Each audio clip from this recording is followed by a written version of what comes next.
প্রতিদিনের বইমেলা।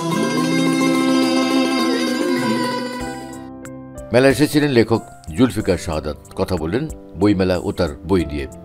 এবারের বইমেলায় আমার 5টি বই আসছে।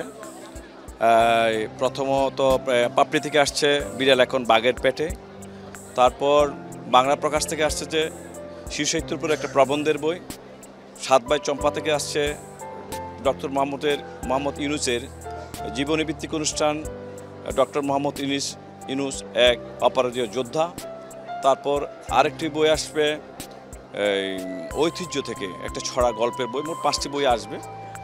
আর পেশিবাদ বিরোধী যে অবস্থান বাংলাদেশের, পেশিবাদ বিদায়ের পরে আমাদের যে মুক্ত বইমেলা শুরু হয়েছে, এখানে সবার অংশগ্রহণে এই মেলাটা খুব প্রাণবন্ত হয়ে উঠছে এবং প্রত্যেক লেখক, শিল্পী, সাহিত্যিক সবাই এখানে আসছে।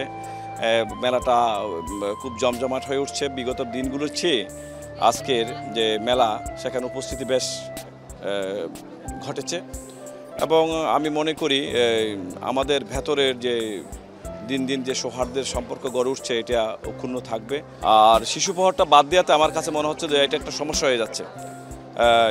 বাচ্চারা সকালের দিকে আসলে তারা স্বাচ্ছন্দ্যে বই কিনতে পারতো, মেলাকে উপভোগ করতে পারতো।